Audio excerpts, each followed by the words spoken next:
दुनिया भर में कई धर्म ऐसे हैं जो पुनर्जन्म को मानते हैं, तो कई धर्म ऐसे भी हैं जो पुनर्जन्म को बिल्कुल भी नहीं मानते। बहुत सारी घटनाएं, बहुत सारे किस्से आपने ऐसे सुने होंगे कि किसी का पुनर्जन्म हुआ, उसने अपनी इंसाफ के लिए अपने पुरानी बीते हुए कल में जो उसके साथ हुआ है उसके लिए लड़ाई लड़ी है, उसे इंसाफ भी मिला। ऐसे बहुत सारी कहानी, किस्से आए दिन अखबारों में, टेलीविजन में, सोशल मीडिया पे आपने देखने को सुनने को मिलते रहते हैं। आज की जो सच्ची घटना मैं आपको सुनाने जा रहा हूँ, ये सच्ची घटना भी पुनर्जन्म का किस्सा है, जिसको सुनने के बाद शायद आप भी यकीन नहीं करेंगे, कि आपको भी शायद लगेगा कि ये सत्य नहीं है, मगर ये सच है। मगर मैं भी इस घटना के बारे में पूरी तरह से पुष्टि नहीं करता कि ऐसा ही हुआ होगा, लेकिन अगर ऐसा हुआ होगा तो वाकई अपने आप में बहुत बड़ी बात है। ऐसा मैंने कभी सुना नहीं, अब ऐसा कभी मैंने देखा नहीं। आदाब, नमस्कार, मैं हूं जितेंद्र कुमार। आज की जो सच्ची घटना मैं आपको सुनाने जा रहा हूं, ये सच्ची घटना है तेलंगाना प्रदेश के एक छोटा सा गांव है, जहां लगभग 500 लोगों की आसपास की आबादी रही होगी, चिल्लूपुर। दरअसल इस गांव में एक 500 साल पुराना एक मंदिर है, बालाजी के नाम से एक मंदिर है। इसी गांव के मंदिर में एक गांव के मध्यम वर्गीय परिवार के एक व्यक्ति अपनी बेटी को लेकर अक्सर इस मंदिर के अंदर आ जाया करता था।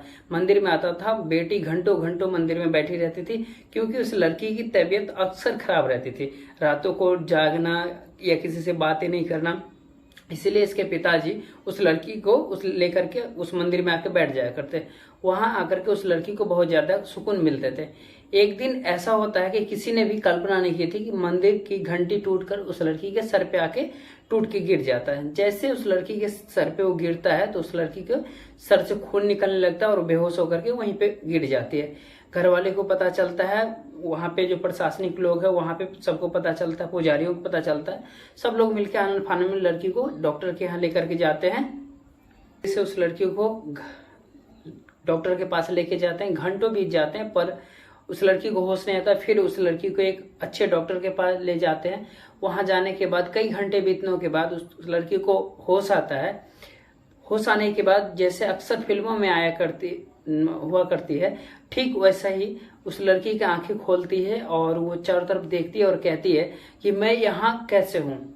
तो लोग बताते हैं कि तुम्हारे सर पे वहां मंदिर में घंटी टूट के गिर गई थी, जिसके बाद तुम्हें सर में चोट आई थी, इसीलिए यहाँ तुम्हें लेकर के आए थे। लड़की को समझाने के आनंद फानन में है, उस लड़की को जल्दी से डॉक्टर के पास लेके जाते हैं। घंटों बीत जाते हैं, लेकिन उस लड़की को होश नहीं आता। फिर उस लड़की को एक अच्छे डॉक्टर के पास लेके जाते हैं और एक अच्छे डॉक्टर के पास ले जाने के बाद कई घंटों बीतने के बाद उस लड़की को होश आता है। होश आने के बाद उस लड़की के जैसे अक्सर फिल्मों में हुआ करता है, वैसे उस लड़की आंखें खोलती है और चारों तरफ लोगों को देखती है और परेशान होती है, घबराती है और कहती है मैं यहाँ कैसे हूँ। घर वाले बताते हैं कि तुम मंदिर गई थी, तुम्हारे ऊपर ऐसे ऐसे घंटी गिर गई थी, जिसकी वजह से चोट लगी और बेहोश हो गई थी, जिसकी वजह से कई घंटों के बाद तुम्हें होश आया है। उस लड़की को कुछ समझाने की कोशिश कर रहे थे, नाम ले रहे थे संध्या, लेकिन लड़की कह रही थी मैं संध्या नहीं हूँ, मेरा नाम संध्या नहीं, मेरा नाम प्रियंका है। अभी ये बात जब लड़की के घर वालों को पता चलती है, खासकर माँ को और परिवार के बाकी लोगों को, तो वो परेशान हो जाते हैं। डॉक्टर भी कहीं ना कहीं सकते में आ जाते हैं, उसके भी रोंगटे खड़े हो जाते हैं ये सुनकर कि जिस लड़की का नाम संध्या है, जिसके नाम से संध्या के नाम से हॉस्पिटल में भर्ती कराया गया, वो प्रियंका कैसे हो सकती है। जिस लड़की का नाम संध्या है, जिस लड़की को संध्या के नाम से हॉस्पिटल के अंदर भर्ती कराया गया, वो लड़की प्रियंका कैसे हो सकते हैं। लेकिन बार बार वो लड़की कह रही थी मैं तुम्हें किसी को नहीं जानती, मेरा नाम प्रियंका है, मैं एक मल्टीनेशनल कंपनी में काम करती हूँ। बार बार एक ही बात जब कह रही थी तो घर वाले परेशान हो जाते हैं। उस लड़की को उसके पिता तसल्ली से इत्मीनान के साथ बैठाते हैं। बैठाने के बाद पुचकारते हुए दिलाते हुए कहते हैं कि बेटा तुम परेशान मत हो, मैं तुम्हारा पिता हूँ और तुम्हारा नाम सचमुच संध्या ही है, लेकिन मैं जानता हूं कि तुम बहुत दिनों से परेशान हो। दरअसल ये लड़की डॉक्टर को बताते हैं, उसके पिता कहता है कि जब ये छोटी सी थी तभी से ये अंधेरे से डरती थी, जीने पे चढ़ने, सीढ़ियों पे चढ़ने से डरती थी। घर में अकेला होती है, जब अंधेरा होती तो चीखने चिल्लाने लगती है। कई बार सोते समय जाग जाती थी, जागते जागते कहती थी कि कई बार सोते सोते जाग जाया करती, जागते जागते और कहती थी, कई बार सोते सोते जाग जाया करती थी और जागते जागते कहते थे विक्रम सर मुझे मत मारो। जब ये बार बार यही बात कहते थे विक्रम सर मुझे मत मारो, तो घर वाले अक्सर उससे परेशान हो जाते थे कि यही कारण था कि उसे कई तरह के तांत्रिक ओझा मौलवी से भी दिखाया गया, झाड़ फूक भी कराया गया, लेकिन लड़की के दिमाग पे ऐसा कुछ कोई भी असर नहीं हुआ। इसीलिए उस लड़की को गांव के मंदिर के पास ले जाकर उस लड़की को तसल्ली और सुकून दिलाया करते थे उसके परिवार। और उस दिन जो हुआ वो बिल्कुल अलग था और परेशान थे। तब उसके सामने उसका चेहरा दिखाया जाता, जब वो आईना देखती है तो वह हैरान हो जाती है, परेशान हो जाती है और कहने लगती है कि मैं सचमुच संध्या नहीं हूँ, मेरा नाम प्रियंका ही है। और शीशे के सामने देखने के बाद वो कहती है कि ये चेहरा मेरा है ही नहीं, मैं तो बहुत ज्यादा खूबसूरत हूँ, बेहद खूबसूरत हूँ। जब खूब बात खूबसूरती कहते हैं तो घर वाले भी परेशान हो जाते हैं और वहाँ एक तरह से लोगों का जमघट लग जाता है ये सुनने के लिए कि आखिरकार क्या मामला, क्या माजरा। तब वो इतिहास के आईने में अपने पुनर्जन्म के पहले की जो कहानी बताती है उसके सुनने के बाद सब हैरान हो जाते हैं। दरअसल ये लड़की मल्टीनेशनल कंपनी में काम करती थी और मल्टीनेशनल कंपनी के दौरान काम करने के दौरान इसके साथ एक हादसा होता है। दरअसल इसको मार दिया जाता है। वो बताती है कि जब इसने पढ़ाई पूरी करने के बाद मल्टीनेशनल कंपनी में जॉब लग जाती है तब इसके जो बॉस होते हैं ये कहीं ना कहीं चाहने लगता है और किसी न किसी बात पे आए दिन उसके साथ बदतमीजी करता था, उसके साथ छेड़छाड़ करता था। ये लड़की उससे दूर भागने की कोशिश कर रही थी, मगर जॉब का मसला था, पहली जॉब लगी थी, अभी कुछ ही दिन तो हुए थे, इसीलिए उस नौकरी को छोड़ना नहीं चाहती थी। कई बार वो लड़की अब बॉस के हमें हाम भी मिलाई, जैसे कि उसने कुछ उच्च अधिकारियों से शिकायत की, तब जाकर के उसका कहीं बॉस शांत हो जाता है और सार्वजनिक माफी मांगता है और माफी मांगने के बाद कहता है कि मैं भविष्य में इस तरह की कोई हरकतें नहीं करूंगा।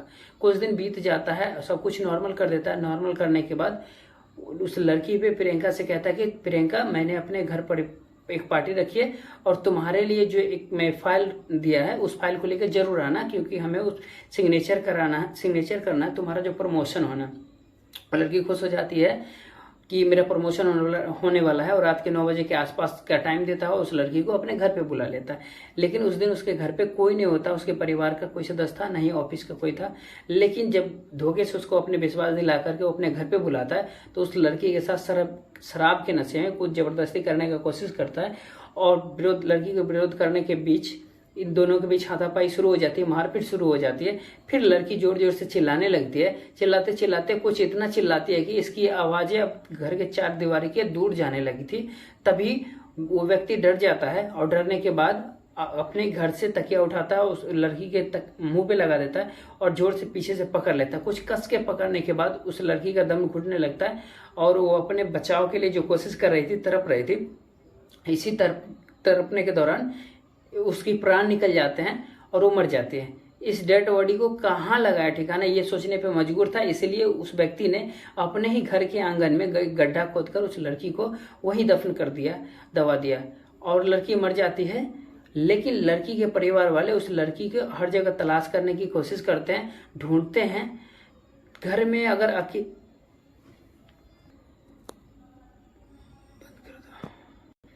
लड़की के परिवार वाले ढूंढने की उस लड़की को कोशिश करते हैं, एफआईआर भी दर्ज कराते हैं, लेकिन लड़की का कहीं भी अता पता नहीं चलता है। इसलिए ये जो घटना है वो इतिहास के पन्नों में दब के रह जाता है। चिल्लीपुर जो इलाका है वो वहाँ पे ये लड़की जन्म लेती है और जन्म लेने के बाद बिल्कुल अपने ही घर परिवार की तरह घर में रहती थी। संध्या के पिता ने जैसे पूरी बात सुने तो उसके बाद उस लड़की को लेकर के वहां जाते हैं जहां उसकी पहले जन्म हुई थी, पहले वारदात हुई थी, और माँ के साथ वो पहली बार मुलाकात कराते हैं। और उस माँ को देख करके उस लड़की को बिल्कुल भी यकीन नहीं हो रहा था। पुलिस के सहारा लेने के बाद उस आरोपी को गिरफ्तार करके जेल भी भेजा जाता है। हालांकि उस घर के आंगन में बॉडी को दफनाया गया था, दबाया गया था, उस गड्ढे को भी खोदा जाता है।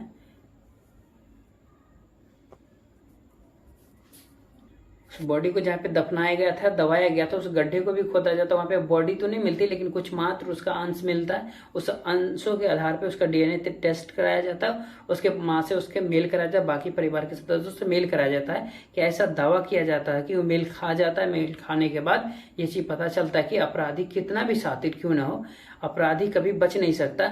और इस घटना ने पुनर्जन्म की इस खिस्सा पे सोचने पे मजबूर कर दिया है, बेबस कर दिया है। दोस्तों, इस घटनाक्रम के सुनाने का उद्देश्य किसी को परेशान करना नहीं है, किसी को डराना नहीं है। आप कितना भी शातिर हो, कितना भी चालाक हो, वो चाहे अपराध करके ऐसा क्यों न सोचे कि हम बिल्कुल इससे बच जाएंगे, लेकिन ऐसा बिल्कुल नहीं हो सकता। अपराध जितना तेज हो, शातिर हो, लेकिन वो एक दिन पकड़ा ही जाता है। ठीक है, ओके।